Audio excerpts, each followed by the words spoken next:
मैं हूं अमरकांत, आज के फनकार। इस कार्यक्रम में आज बात करेंगे प्रतिभावान अभिनेत्री विद्या बालन की।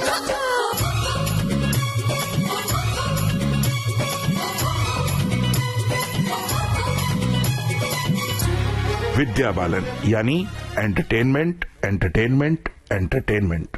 मतलब साफ है, विद्या बालन फुल एंटरटेनमेंट को मुंबई के एक तमिलियन परिवार में जन्मी विद्या के पिता एक कंपनी में वाइस प्रेसिडेंट रहे हैं और मां सरस्वती बालन गृहिणी।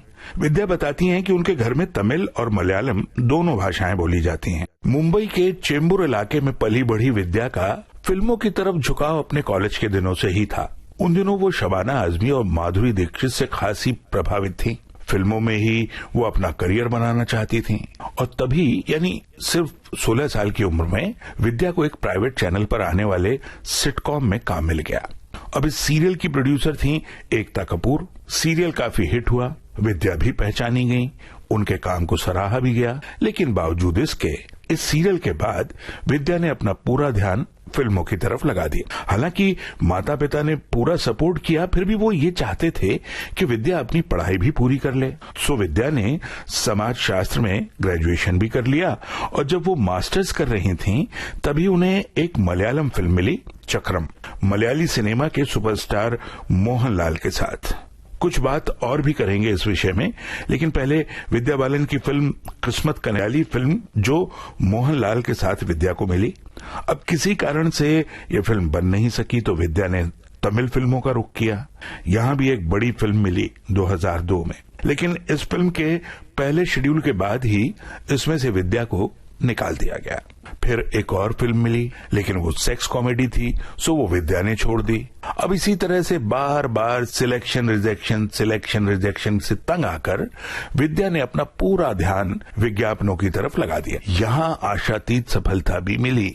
लगभग 60 टीवी कमर्शियल्स विद्या ने बड़े बड़े ब्रांड्स के लिए किए और इसमें खास बात यह थी कि अधिकांश का निर्देशन किया उस समय के नामी डायरेक्टर प्रदीप सरकार ने। इनके साथ विद्या की अच्छी ट्यूनिंग हो गई। अब इसका फायदा 2005 में मिला, लेकिन उससे पहले 2003 में विद्या ने बांग्ला फिल्म की भालो थेको, जिसके लिए वो पुरस्कृत। विद्या ने अपनी अभिनय प्रतिभा से सभी को मोहित कर लिया। उस साल का बेस्ट एक्ट्रेस अवार्ड भी जीता।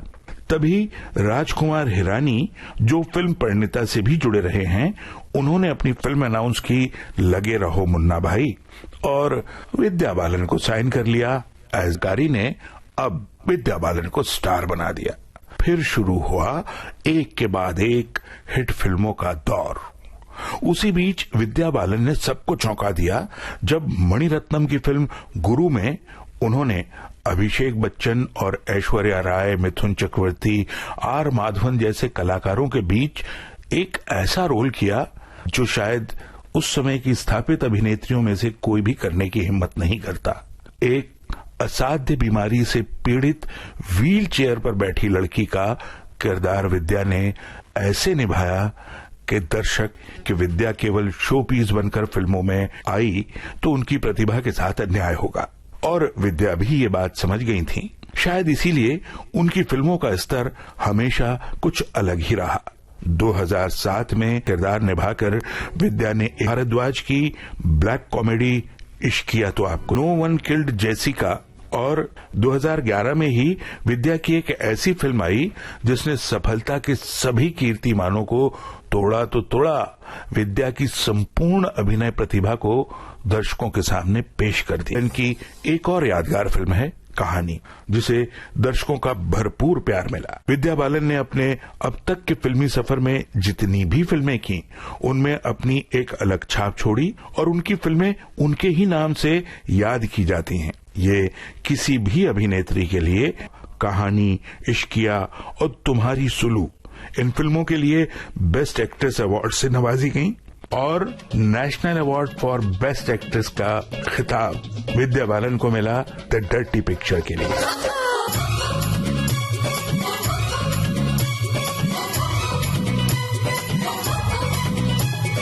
अब नमस्ते।